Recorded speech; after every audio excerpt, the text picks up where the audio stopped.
The story opens with the idea that ranking defines a person's place in society and fuels their desires, with power coming from intellect, wealth, or connections, in a world where absolutely everything is ranked. And against this backdrop, a boy's journey begins in a small village called Tully, where a young boy named Lo chops wood and claims he has finished his tasks until an old man asks him to sharpen his axe. But before Lo can respond, a woman kicks the man away and scolds him for always, demanding favors from Lo, who has been known since birth as someone easily distracted and always helping others, which leads the villagers to treat him more like a tool, though he insists he doesn't mind. But the girl disagrees, saying she knows he is kind, and with a smile she changes the subject by asking if he wants to leave the village, revealing she has found a hidden path no one else knows about, only for an old woman to appear and remind them that no one is allowed to leave, ordering that Yuna, the girl, be locked up for breaking the rules. And later, another villager asks Lo to fetch water, to which he agrees without hesitation. And a man reflects that Lo and Yuna are the only children of the same age in the village, yet have opposite personalities, urging Lo to rest sometimes and consider his own desires. But Lo refuses, explaining that after his parents died, the villagers took him in as family. And because they care for him, he wants to repay their kindness, since he truly loves the village and everyone in it, which moves the man to tears as he offers Lo a place in his home, though Lo declines, saying what matters most to him are the people themselves, while the outside world remains an entirely different matter. And meanwhile, Yuna remains imprisoned as the old woman calls her an unruly child who should behave more like Lo. Yuna asks why they can never leave the village, and the old woman explains that merchants occasionally come by, questioning if that isn't enough. But Yuna insists the outside world is much larger and wonders why they must live trapped there, to which the old woman replies that it is because they are beings resented by someone. And when Yuna curiously asks who that person is, the woman refuses to answer, saying she doesn't need to know since time will eventually resolve everything. In the next scene, Lo is filling buckets with water when a rock suddenly hits him, revealed to be Yuna's doing as she tells him to stay quiet and follow her. When Lo asks if she has sneaked out again, she admits she's been caught so many times that it has become easy, though Lo says that's nothing to be proud of. But Yuna ignores him, insisting that what comes next is far more important, and she reveals a secret passage. Lo worries that leaving the village will bring punishment from the old woman again, but Yuna assures him it's fine, if only for a short while, since she wants to show him something. They head into a forest in the middle of nowhere until Yuna finally declares they've arrived, and Lo is stunned by the sight before him, marveling at the beauty of the world outside and saying with a smile that it is truly gigantic and amazing, while Yuna watches his reaction and asks if he knows the rules of the outside world, explaining that according to a book she received from a merchant, there exists a system called rankings, in which adventurers, transporters, doctors, and many others have their positions recorded, and those who register their names within it are called rankers. Even food and weapons were ranked in that world, making it seem as if the entire universe was locked in constant competition. And Lo, looking disappointed, comments that even the outside world has rules. But Yuna declares she wants to become a ranking adventurer so she can explore many places, compete with rivals around the globe, and one day be respected as a cool adventurer admired by everyone. Hearing this, Lo falls silent, reminding her that the rule forbids them from leaving the village. But Yuna insists she doesn't care because she has already made up her mind, extending her hand to him and urging that they go together, reminding him of the time when she was 5 and attacked by a giant bird, only to be saved by him when a mysterious green aura appeared and gave him the strength to defeat it. She tells him she has known ever since that while Lo often seems absent-minded, when he is serious he is stronger than anyone,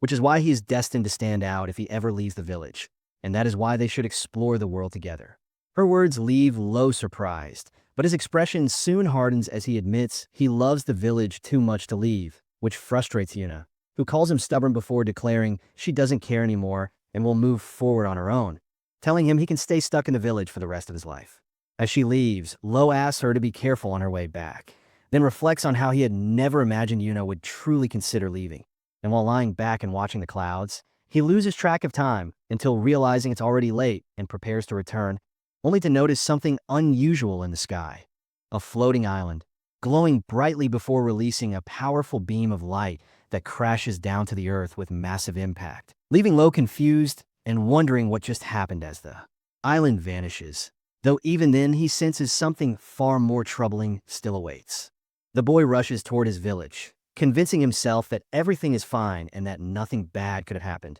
His thoughts consumed only by Yuna and the other villagers. But when he finally arrives, he is stunned to see that the entire village, along with everyone in it, has completely vanished. Descending into the area in disbelief, Lo cries out desperately, searching for any survivor. Yet all that remains in his heart are memories of Yuna and the people who once welcomed him as family. And as the truth sinks in, tears stream down his face while he wonders why such a tragedy had to happen. At that moment, a voice tells him he only stood by and watched it happen, arriving too late once again, and Lo turns to see a stranger observing him before descending from the slope and asking if he is a survivor of Tully Village. When Lo answers yes, the man is shocked, acknowledging how hard it must be for him, but urging him to stay calm, assuring him that the floating island is already gone. Lo, surprised, demands to know what that thing was and what happened to the villagers, but the man remains silent before handing him a slip of paper, telling him to give up on the village and go to the place written on it where he can live safely. For Lo, however, nothing matters except uncovering the truth about the island. Yet the man points out that the village has been wiped out and warns that it is no place for a child to get involved, insisting Lo forget everything he saw because that is all he can do now. And as he turns to leave, he pleads with the boy not to dig any deeper, saying there is no need for him to be sacrificed as well. Meanwhile, Lo remains silent, recalling Yuna's words that when he gets serious, he is stronger than anyone, and as a glowing aura begins to envelop his body, the man simply watches as Lo declares there is no way he can forget, vowing to reach that island and avenge everyone. He remembers how his parents died in a landslide when he was young, leaving him alone until the villagers took him in, and how Yuna was always by his side, along with the many kind people who could never ignore someone in pain. And for that reason, he swears he will never forget them, concluding that he will go to the island and bring everyone back. Hearing this, the man studies him in shock, wondering about the immense prana surrounding him, strong enough to distort the very space around them. Prana, the mental energy of living beings, is a force everyone possesses but few recognize, and while it is normally transparent, those with great power can make it visible, with certain races even wielding unique types of it. The man realizes with amazement that this boy must be the survivor of Babel, someone who might one day break free on his own, though he clearly has no idea of his own potential yet. Handing Lo a sword, the man tells him that if he truly wants to reach the island, he must wield it, and if his potential proves real, he will train him, ordering him to strike with killing intent. Both summon their prana, and in seconds Lo charges, and though the man expects clumsy swordplay from a beginner, he feels something different, a pressure and wave of energy that are extraordinary, convincing him the boy may be the real deal, until a massive impact shakes the area. Time passes, and in the next scene the man explains that the island is called the Island of Its, usually floating above the vast ocean, but on rare occasions appearing in completely different places, where it brings destruction to people and land alike. The man explains that he's been working to stop the island but allowed it to slip away again, and according to theory, humans caught in its light are transported to the island, which makes Lo remark that if he had touched it, he would have gone there too, but the man warns that it is only speculation, and even if Lo survived, no one knows what fate would await him. When Lo asks what he should do, the man says the first step is an indirect approach. In the adventure ranking, he must reach the top 10. Adventurers, professionals who explore and develop unknown lands, make up the largest ranking, but those at the top are absolute monsters, and only the top 10 are granted access to the island. Though shocked, Lo listens as the man adds that since its first appearance, the island has held the #1 danger zone ranking, where adventurers rarely return alive, then asks if Lo still wishes to go there, but the boy, already determined, insists he will. Seeing his resolve, the man agrees to train him for 1 year, though he can only teach the way of the sword, after which Lo must use it to climb the adventurer rankings on his own. Revealing himself as Adel, the #1 ranked knight and the strongest knight of humanity, he asks for Lo's name, and the boy replies simply, Lo. With that, Adel warns he won't go easy, reminding him that he is the first to bring him down with a single blow, and so begins a grueling year in which Lo's hands and feet are blistered, his muscles torn, his bones crushed, and his body racked with pain. During this time, Adel never again speaks of the island, as though telling him to uncover the truth for himself, and, if he cannot, to give up. Yet despite the agony, Lo clings to the hope that the villagers are still alive. Now the only thing Lo can cling to is belief belief that the villagers are still alive, belief that he will uncover why they vanished, and belief that he will one day understand what the island of the gods truly is, which is why he resolves to rise through the adventure rankings, becoming stronger step by step until he finds the truth. A year later, the scene shifts to the very place where Yuna once stood, with a 17-year-old protagonist now gazes beside Adol, who asks if he is ready, to which Lo replies that he has been ready for a long time. Closing his eyes to recall the moments he shared there with Yuna, the girl who longed for the outside world and disappeared, and now, in her place, he sets off to carry her dream as his own. Adol reminds him it is time to go, and Lo answers that he is already on his way, having grown remarkably under the training of the strongest knight of humanity, and thus the disciple departs on his journey, his adventure pointing toward the island of odds as they travel to the kingdom of Baylor, the royal capital of Turquista. The story then shifts to a building where a girl is fast asleep until a voice wakes her, warning her it is almost time, and she leaps up in a panic, realizing she overslept, only to be teased by her smoky-haired colleague who asks if she spent the entire night watching Rankers again. The girl defends herself, insisting there's nothing wrong with it since she belongs to the recognition department, but the other woman scolds her to take better care of her condition, reminding her that unlike herself, who works indoors, the recognition department is tasked with traveling across the world to evaluate the abilities of ranked individuals and update their standings.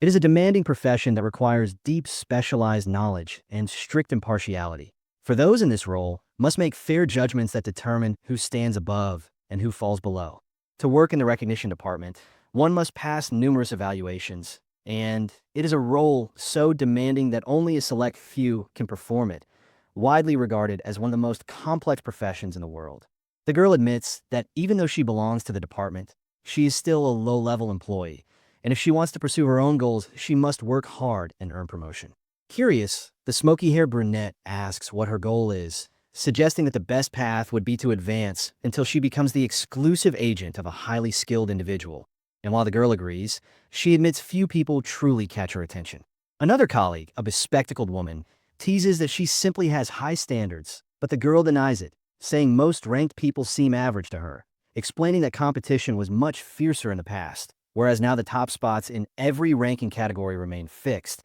making the department's role feel less meaningful since rankings only matter if they're actively updated. After the lengthy exchange, the woman with glasses calls her a maniac before opening a door and hinting that a rising star might be inside. The scene reveals a classroom, and a girl carrying the Barak asks if this is the third-year group and why the room is so full, while the smoky-haired brunette notes that it is usually less crowded, guessing the surge is because the Isabon forest was added to the danger zone, ranking 2 months earlier. Even so, she adds that this year's batch has some particularly promising candidates, including Drakus, an adventurer ranked 753 and the leader of the Red Wolf Mercenary Company, as well as Eddie, ranked 402, a member of the renowned marksman family of archers whose father once held the second rank. Alongside them are several other notable individuals, a ranked merchant, a ranked knight, a ranked sailor, and even a ranked guide, but the class itself will determine which of them truly stand out. The girl with the beret explains that even if she doesn't look the part,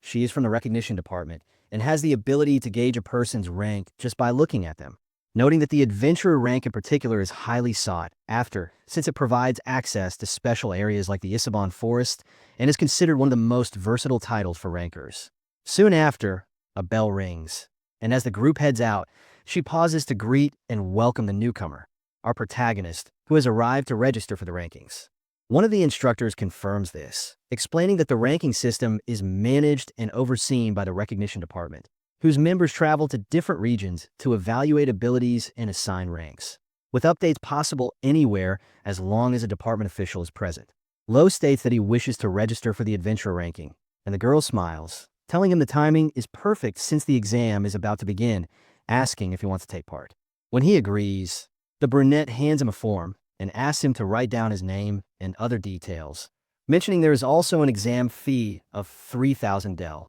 which Lo pays without hesitation. After completing everything, the bespectacled woman gives him his exam number, 53, and directs him to the waiting room. As he passes, the girl with the beret quietly observes that there are still country bumpkins who don't even know what the recognition department is, while the one with glasses remarks that it has been a long time since she had to explain the basics. Meanwhile, Lo enters the waiting room, and the scene shifts to another location where the girl announces the rules of the adventure registration exam, which is divided into 3 parts: a written test, practical test, and a final assessment that will be explained before it begins, with overall results determined by the combined scores. She reminds the participants that even if they perform poorly in one section, they can make up for it in others and should not give up until the very end. With the instructions given, the first test begins, and the examinees immediately start scribbling on their papers, though one clueless participant even asks what the word scope means, and after some time passes, the written exam finally comes to an end. The practical exam was scheduled to take place in the forest outside the village 2 hours later, and the participants were told they would be guided there once the grading of their written test was finished, leaving them to wait in the meantime. In the following scene, the smoky brunette was buried under a mountain of answer sheets and asked the girl with the beret to help her with the grading. And as they worked through the pile, the beret girl came across one that shocked her. It belonged to candidate number 53, the same boy with the lifeless eyes she had noticed earlier, and to her surprise, every single answer on a sheet was wrong. 2 hours passed, and the brunette gathered the examinees to explain that the practical exam would be a treasure hunt in which the items collected had to be delivered to a designated board, with the point values listed on the right for those seeking the highest scores. She reminded them that fighting between examinees was forbidden and that ownership of an item went to whoever touched it first, and with excitement buzzing among the participants, the exam finally began. Relieved to have a break, the brunette slumped back, wondering how many would pass this round, and the beret girl estimated at least half. The one with glasses added that it was easier to judge people when they were in motion, and this batch seemed fairly skilled. Then asked if anyone had caught her colleague's eye, but the beret girl replied that no one stood out. Soon after, a man approached, casually handing over a crystal worth 120 points. When the one with glasses noted that there was still time and asked if he was done, he confirmed it, saying he would pass regardless. The girl pointed out that gathering more items could earn him a higher ranking upon registration, but he dismissed the idea, stating that his sole aim was to work as a mercenary. In the next moment, another boy appeared, muttering that he thought he would be the first, and the brunette inspected the artifact he brought, which was valued at 180 points, commenting wryly that such an item often ended up on her dinner table. The mercenary sneered that the boy was acting arrogant over nothing more than a bird feather, but the boy calmly replied that he hadn't meant to sound cocky, adding that the man wouldn't even be able to notice a bird flying silently at 500 kilometers per hour, and then asked if he wanted to test it. The one with glasses remarked that rankers always carried too much pride, but the girl with the beret countered that such pride was actually their strength. Soon after, another figure approached, and to everyone's shock, it was the protagonist, dragging nothing less than a giant red bear behind him. Admitting he didn't know how to extract the beast's gallbladder, he asked if bringing the entire carcass was acceptable, and the smoky brunette, astonished, confirmed that it was, explaining that part of the bear alone was worth about 300 points. All around them, the other examinees stared in disbelief at what he had just accomplished. Curious, the beret girl pressed him on how he had even recognized the beast as a red bear, given how terrible his written answers had been. But the boy explained that the creature frequently appeared near his village, so he had naturally become familiar with it. Elsewhere, one participant asked another if he had witnessed the protagonist's battle, and while the man confirmed he had, he admitted it was over too quickly to actually observe. By the time he had reached for his sword, the massive bear was already lying dead on the ground. Hearing this only deepened the beret girl's interest in the boy. In the following scene, the perspective shifted underground, where the smoky brunette asked the gathered candidates if they knew what an adventurer must be most cautious of, then answered her own question by stating it was both magical beasts and, without exception, other humans as well. She explained that adventurers were tasked with exploring unknown lands, which naturally led them into uncharted territories where the threats could include not only monsters but also bandits and pirates, meaning that sheer power was essential for survival. For that reason, she declared, the final exam would be a simulated battle where the examinees would fight one another, emphasizing that it was purely to evaluate their personal abilities and that there was no need to be nervous. In the following scene, a burly man approached another candidate and challenged him to a fight, boasting that in the previous exam he had picked up a soundstone and already heard that the mercenary rankings were nothing but a den of thugs filled with empty bravado. He mocked his opponent, threatening to punch him while sneering at how someone like him could ever be more than a third-rate fighter, But within seconds, the arrogant man was effortlessly defeated, collapsing to the ground like a fool. The swordsman apologized, explaining that he simply couldn't tolerate such an insult, while the smoky brunette remarked that the man was doomed to fail from the start, choosing to ignore what she had just witnessed. No matter how fierce a strike someone tried to deliver, she reflected, idiocy always showed through, and true top-tier rankers were nothing short of monsters. Scanning the area, she wondered who would make a suitable match for the skilled swordsman. But before she could decide, the beret girl appeared and eagerly asked if she could select his opponent. Soon after, multiple battles began across the arena, and when match number 8 was announced, it was to be a clash between participants number 27 and number 41.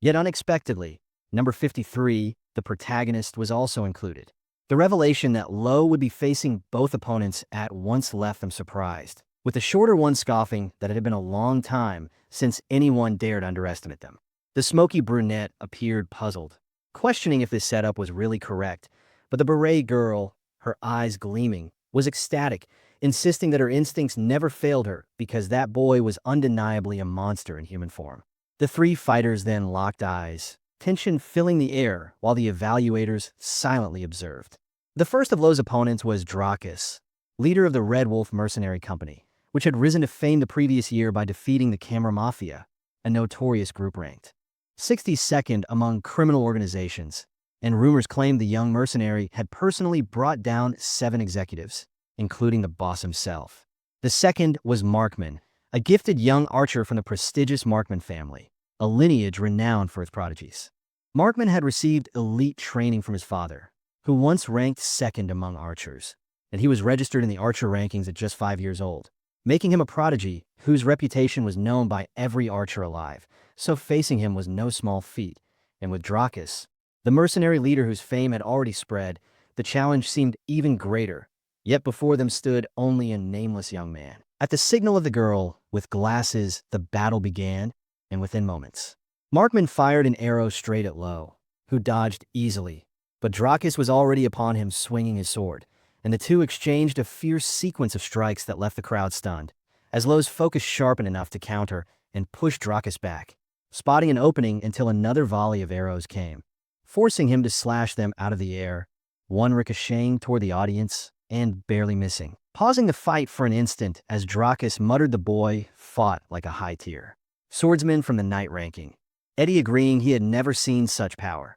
after which Lo asked if they were tied to other rankings, Markman stating he was ranked 402 among archers while Dracus revealed his 753rd mercenary ranking, and hearing this Lo said he understood before summoning a massive aura that enveloped the arena, stunning them both as the beret girl realized it was prana so dense its color was visible. While back in the fight, the archer declared that ranking wasn't only about profession. In the archer ranking, Markman held position 402, but in the sniper ranking, which specialized in precision shooting, he was ranked 78, though in the end it meant nothing because within seconds he was defeated, leaving only Dracus to face Lo, who stood radiating an overwhelming aura that locked onto his opponent like a predator eyeing its prey, making the poor man already feel doomed. In an instant, Lo appeared behind him with his sword pressed to his neck, and the mercenary immediately raised his hand in surrender, saying he had worked later and couldn't afford to end up unconscious like the other, while Lo held the blade steady a moment longer before stepping back,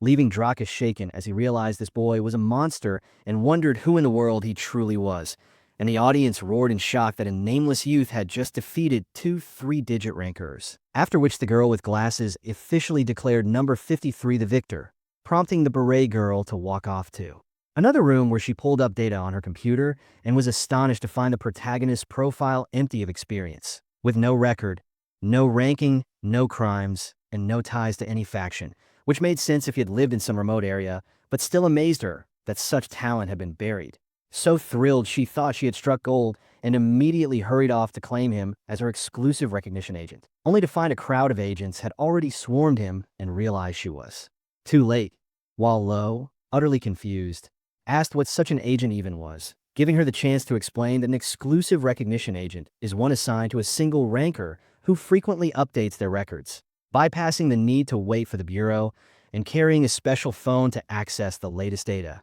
making them essential for anyone hoping to rise efficiently in the rankings, which left Lo surprised before he calmly added a condition. asking if any of them could guarantee him entry into the top 10 of the adventurer ranking, a demand that stunned all the agents into silence. The agents quickly changed their expressions, explaining that the adventurer ranking was filled with monsters and that while Lo's swordsmanship was remarkable, reaching the top 10 would be nearly impossible. And at those words, his expression shifted while the beret girl silently observed before following him as he left. Outside the building, she called out to him, asking why he wanted to enter the adventurer top 10, but he coldly replied it was none of her business, only for her to declare. She would make it her business because she intended to become his exclusive recognition agent and help him reach that goal. Yet he rejected the offer, saying he wouldn't drag a child into danger, which made her angry as she retorted that before being a child, she was a recognition agent, and besides, he was still a child himself. Though Lo insisted that regardless of her age, he had no plans to involve others, but she refused to give up, insisting she had a mission she must fulfill even if it cost her life, and that was why she wanted to team up with him. Hearing this, Lo stopped and looked back at her, studying her face as if recalling his own younger self, admitting that he too carried something he absolutely had to accomplish, and with determination the beret girl extended her hand, vowing that she would climb her way to the top to become one of the best, and thus the two finally struck a deal. After which the scene shifted to night as the girl showed Lo the room she had rented for several days, explaining that it would serve as their base for the time being. Our hero thanked her, acknowledging her capability, though she was still clearly nervous, since their agreement was nothing more than a one-week trial during which she vowed to prove her worth until he had no choice but to bow his head. And while Lo hoped that would be true, she scolded him for talking as if it were someone else's problem before quickly changing the subject, pointing out that she had analyzed his fighting style and noticed how distracted he often seemed in battle, which Lo admitted he was told frequently. Right after, she pulled out her phone to show him the freshly released exam results, revealing that his official adventurer ranking had been posted at number 2728, congratulating him on passing the registration exam and marveling that he had already broken into the 2000s so quickly, though Lo himself was disappointed since he had expected to land in the triple digits after defeating two ranked opponents in that range. But the beret girl explained that the adventurer ranking contained far more people than most categories, making the competition especially fierce. And though his strength was undeniable, rankings factored in more than just raw ability. For instance, his swordsman classification was already 58, which she emphasized was an excellent rank and considered a mark of talent by the knowledge department. Yet Lo appeared surprised by this, prompting her to explain that most players possessed multiple classifications depending on their skills and professions, though each new one meant more responsibilities and work, which was why she thought he should register in several categories as well. But Lo dismissed the idea, saying he wasn't interested in looking for work, leaving the girl to remark that even in the short time they had known each other, she already felt she understood him, summing up that his only focus was reaching the adventurer rankings top 10 by the shortest possible path, all for the singular purpose of one day stepping onto the island of the power. Lo asks how she knew that, and the girl explains it's the only special privilege granted to the top 10 in the adventurer ranking, adding that she also wants to hear his reason once their trial period ends, to which Lo agrees, saying they should share their situations fairly. Though the beret girl warns hers is complicated to explain to someone who just registered because what she's chasing is the very darkness of the rankings, leaving the protagonist confused until she quickly changes the subject, asking where he got such overwhelming power and those sword skills, since such mastery isn't something gained overnight. And Lo reveals that only a year ago he became the disciple of a knight named Adol, which shocks her as she blurts out whether he meant the number one knight himself. And though Lo clarifies that he was only a disciple for a year, she insists that even so it's astonishing news, since Adol is notorious for rejecting all would-be apprentices despite countless requests. And if there were a rejection ranking, he'd undoubtedly hold the top spot. Yet rumors persist that he intends to pass his title to the next generation's strongest knight, driving others to climb desperately. So the fact that the so-called idiot protagonist ended up as his one disciple is almost unbelievable. Still, when Lo asks if a man is really that great, the girl replies firmly that yes. Being ranked number one means he's the strongest in the world, though Lo counters that he still managed to cut him with his sword, which she refuses to believe before turning to her phone to investigate his origins, only to find the last name Tully listed in the database as newly registered, making her suspect it might be a pseudonym. And this sparks a flashback in Lo's mind to when Adol asked him what his last name was, which he didn't understand, only for Adol to explain it was a cultural difference, and that if Lo truly wanted to reach the island of the power by the shortest path, he should go by the name Lo Tully from now on. The risk was high, but if he moved quickly, he might receive the clues first. And hearing that, our hero, no fool, simply agreed, after which the scene returned to the present with the boy saying it wasn't a pseudonym because Tully was actually his family's precious name, prompting the beret girl to accept his answer and thank him for sharing. Though since her reconnaissance agent duties were finished for the day, she decided they should rest and even suggested removing her hat, leaving her without it and shocking the protagonist, who only then realized she was a girl, to which she asked if he had just noticed. And when he apologized, she grew irritated, demanding if that was all he had to say. The next morning, she sat in a room reading a newspaper when the protagonist came downstairs, and she casually called him Shorty, remarking that he had woken up early, to which he replied he had only gone to relieve himself before wishing her good morning, making her fix her hair as she said their long journey was only beginning, but this was their first step. So they would hold a strategy meeting to aim for the Adventurer Rankings Top 10, and the scene shifted to another place where she explained that to raise his rank he needed achievements in adventure, with land development and exploration forming the basics, which should be done voluntarily. But for now, she recommended taking on missions, since many aspiring adventurers started by gathering or investigating tasks that also paid rewards, making them perfect for beginners, noting that missions could be taken from the reconnaissance board or even guilds depending on the country. Though with her there, he could receive them directly, which impressed the hero, who admitted her phone seemed convenient, and she added that if he made her his official reconnaissance agent, he could use it freely, after which they began browsing the phone together until Lo asked if there were any missions that could quickly boost his rank. To which the beret girl replied that all he needed to do was accept high difficulty missions. In that case, our hero picks the first mission, which involves retrieving a hidden treasure from an underwater temple, but the girl immediately calls it impossible and completely unrealistic for him right now, insisting he trust the eyes of a reconnaissance agent since that mission is far too dangerous and he'd die before even raising his rank. Yet Lo asks her to let him try anyway, reasoning that the eyes is considered the #1 danger zone, and once he sets foot there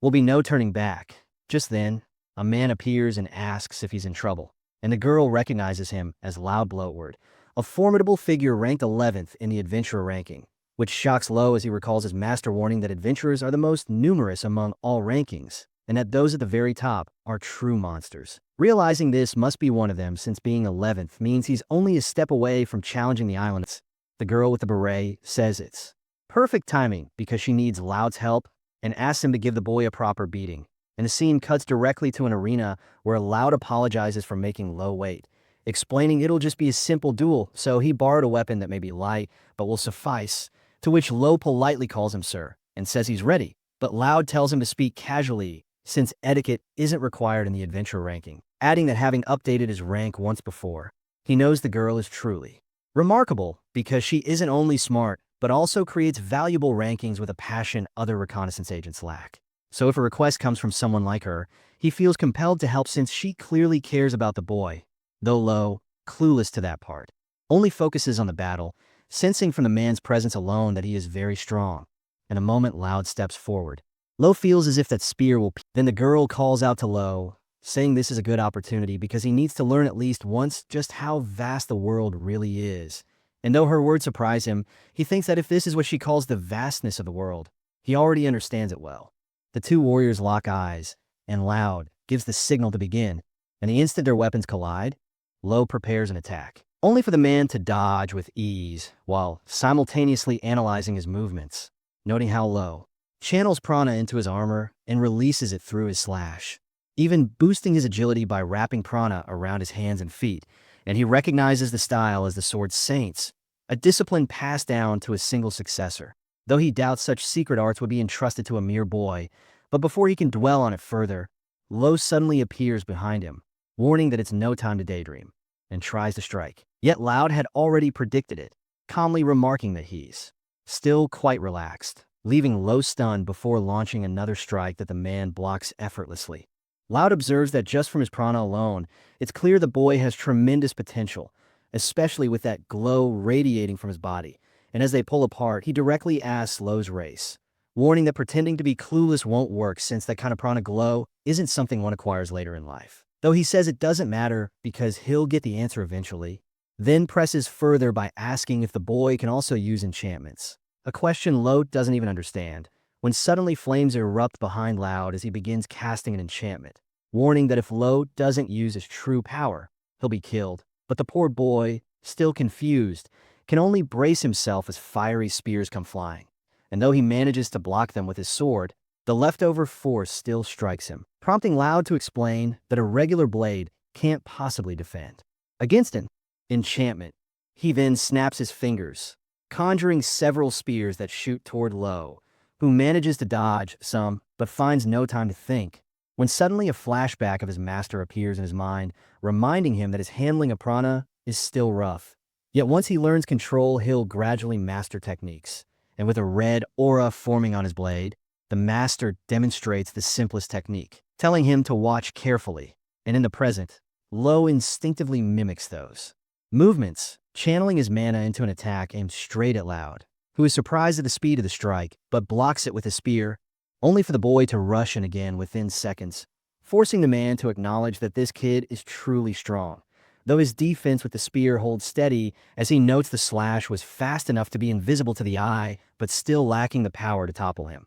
Then, without hesitation, Loud hurls his spear, and though Lo narrowly blocks, it isn't enough as the blow still lands, leaving him realizing that he had already lost. Yet even so, Loud admires his effort, summoning multiple spears in response while the Barrack girl, confused by what just happened, hears Loud warn not to underestimate an adventurer's ranking. And as the barrage rains down, Lo's frustration peaks until he's struck all at once and collapses on the ground in tears, utterly defeated. The battle concluded with Loud, the 11th ranked adventurer, declared the victor. And as the girl thanks him, saying at least Lo should now understand, Loud turns back to ask if she truly believed the boy could win. And when she admits she thought it was possible, he presses further, asking if her belief was based on the boy being a disciple of Ad-Dal, shocking her, before explaining he recognized it instantly from the high-speed sword technique, for it was clearly the Sword Saint style, a discipline inherited by only one chosen successor and revered as the strongest.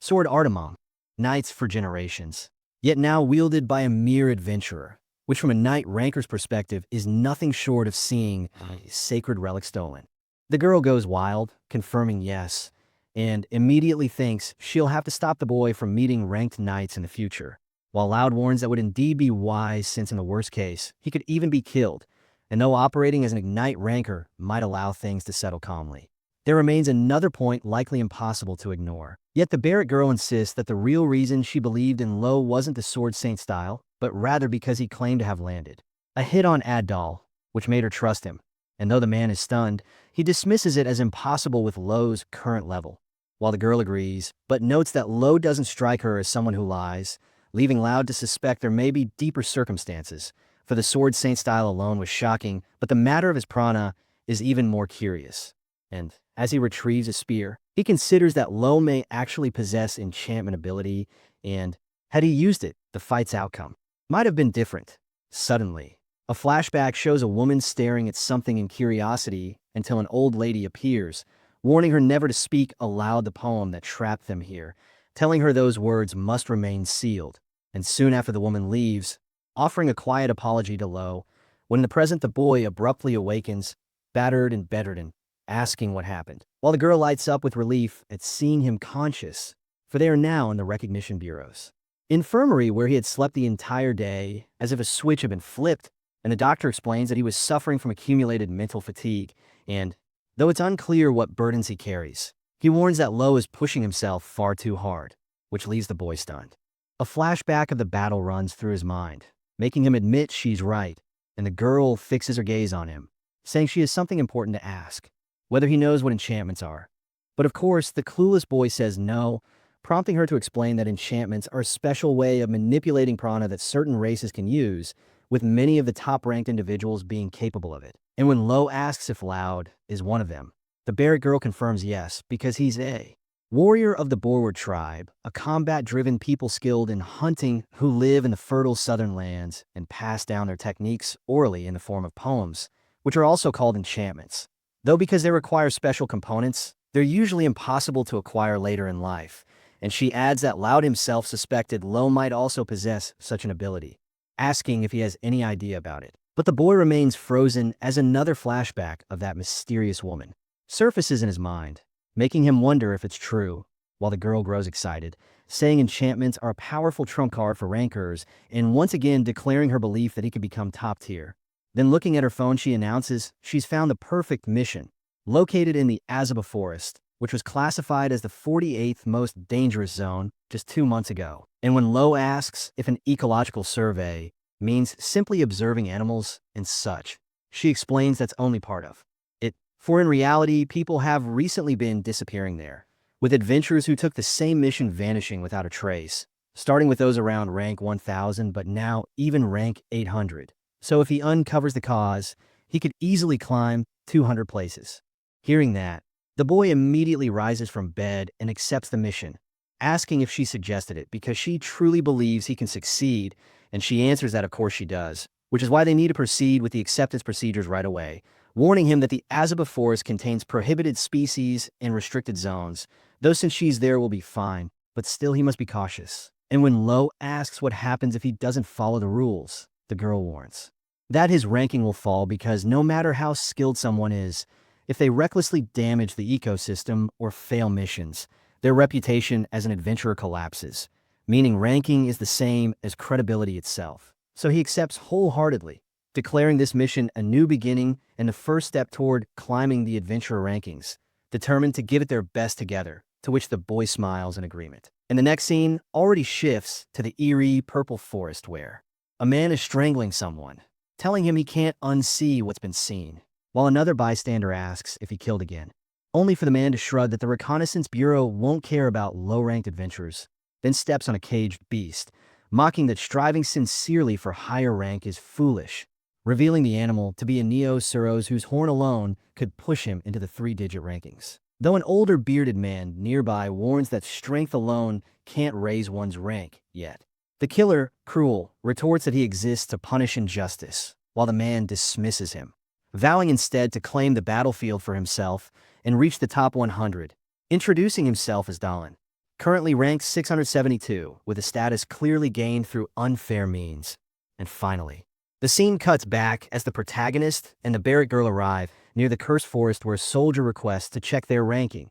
and Lo hands him a paper. The soldier sees Lo is ranked 2728 and allows him entry, after which Lo asks how many people are in the adventurer ranking, and the girl explains there are about 30,000, though only around 20,000 are active, but even then the adventurer ranking is a hell unlike any other, with sheer numbers making it incomparable. If, for instance, a 4-digit ranked adventurer corresponds to someone of higher standing in other rankings, meaning the quality of the adventurer ranking is unmatched, so a 3-digit adventurer is equal to a 2-digit individual elsewhere and far stronger than the opponents they fought during the exam, which surprises Lo as he admits the level is extremely high, and soon after they finally enter the ominous forest, where Lo, deep in thought, is asked by the girl if something's wrong, and observing the surroundings he says this is no ordinary forest, which shocks her because she notes only skilled adventurers can sense danger zones instantly, while ordinary people cannot, which is why such zones are classified. And she explains the reason Asura Forest was marked as a danger zone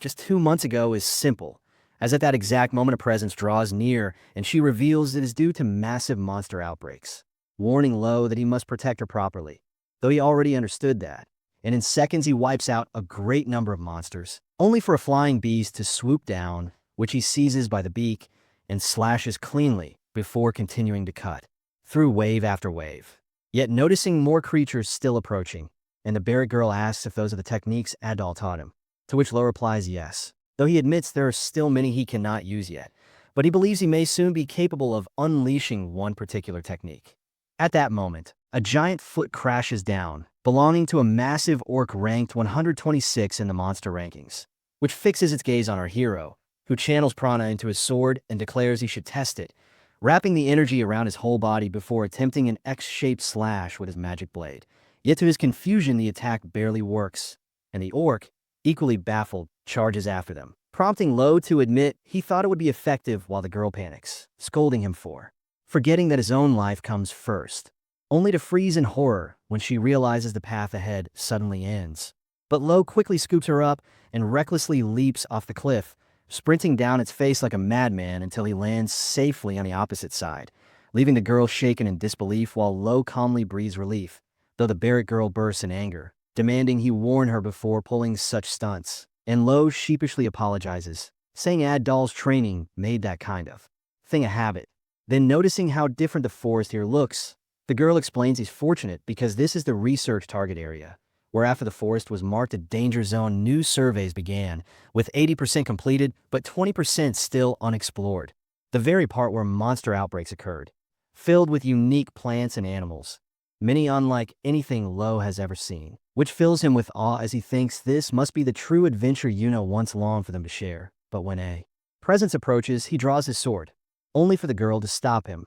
pointing out that the magical beast is injured, and as they near it, Lo asks if they shouldn't finish it off, but she insists otherwise, explaining the creature bears a royal horn, belongs to a nearly extinct rank 4 species, and with its leg wounded she pulls something carefully from her backpack to tend to it. Rankers often get injured, so she had studied basic medicine and had already treated him once after his defeat against Loud, and seeing the situation now, she insists they set up a base here for the day since, as a top evaluator, she cannot abandon the wounded creature, though she clarifies that protecting the royal horn is part of conducting the ecological survey and not because she values it more than him, which the hero accepts without protest. By nightfall, the camp is set, and while everyone rests, the girl sleeps beside the wolf while the protagonist continues to train, striking at a tree with his sword in a strict routine until frustration sets in when the blows fail to land as he intended, forcing him to stop and collapse on the grass.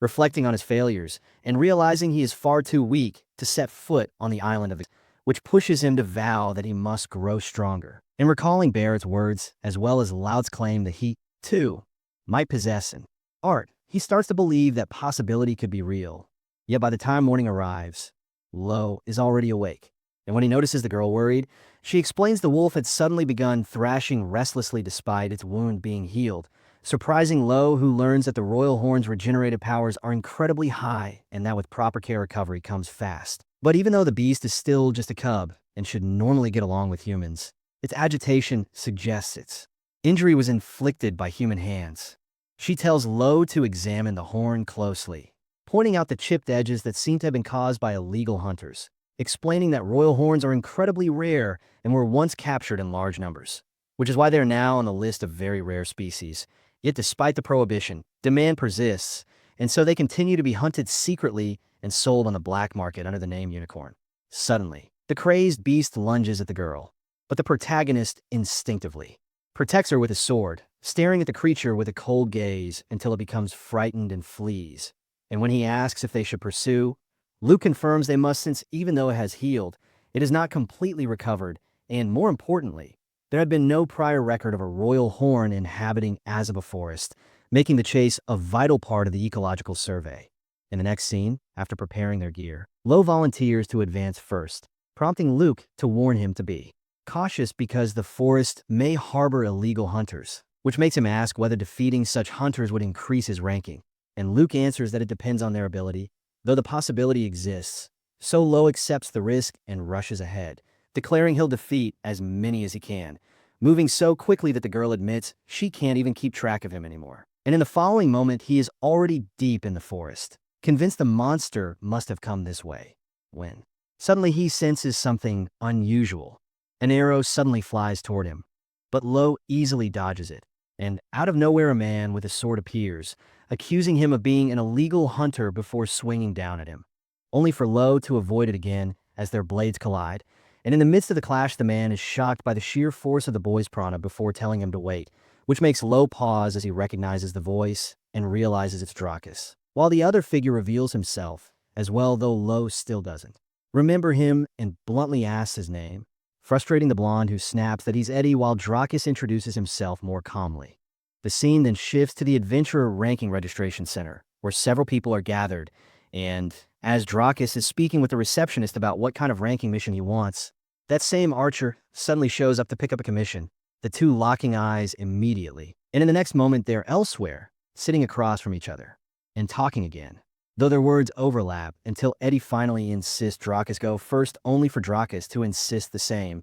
until Eddie finally asks whether he investigated the mysterious boy who defeated them, to which Drakus admits he found nothing, only that the kid never belonged to any ranking at all. Something Eddie can't accept since he was known as a prodigy in the archer rankings, but had his pride shattered by some nobody with no record. While Drakus stays quiet and recalls a flashback of being thanked for his work, asked how the adventurer registration had gone, and calmly replying that it was completed, earning praise from the bearded man who said that was exactly what he expected from their captain. While another boy added that now they could expand their range of activities, and even a blonde girl teased that their captain probably gave the examinees a hard time, though Drakus denied it, making everyone laugh until a man in a cloak scoffed that there was no way a three-digit mercenary would ever lose to a rookie, right before Drakus suddenly slammed his hand on the table, leaving everyone stunned.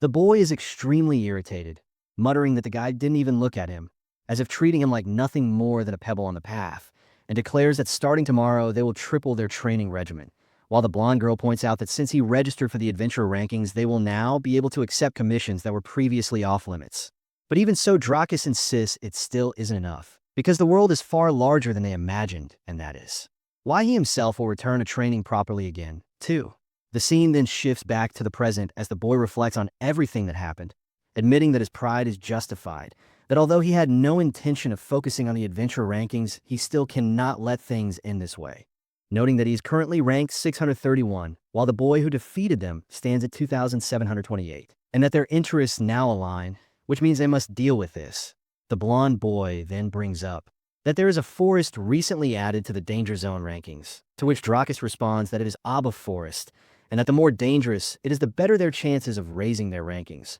After which the scene shifts once again to the present, where the three are locked in a tense stare-down that recalls their previous battle, only for a deafening sound to suddenly shake the area, prompting Lo to draw his sword and state firmly that they will have to finish their conversation later, before immediately sprinting off toward the source. Eddie runs after him, saying that the wolf appeared and he thought it was being chased by hunters, concluding that Lo is probably trying to protect that beast, to which Lo agrees while noting how fast Eddie is running. And then Eddie explains that when moving through the forest, it is best to use the uneven terrain, activating his wind ability to accelerate even more, surprising Lo, who still refuses to fall behind as he channels his prana to match the pace. Soon after, Eddie calls out that the wolf is being attacked by a magical beast, and in the next moment they come face to face with a massive creature whose tentacles strike at them. But Lo draws his sword to defend, deciding that if he can't get close, he'll at least launch ranged slashes to avoid being caught.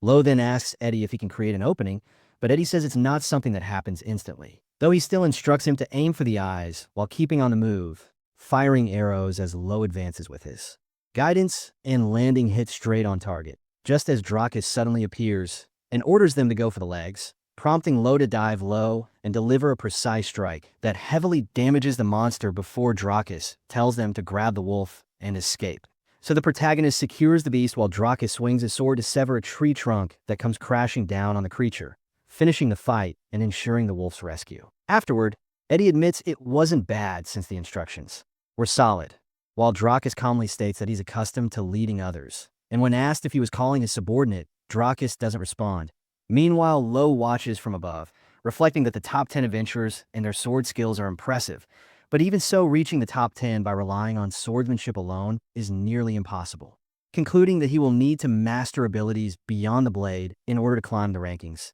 something that will certainly be difficult at.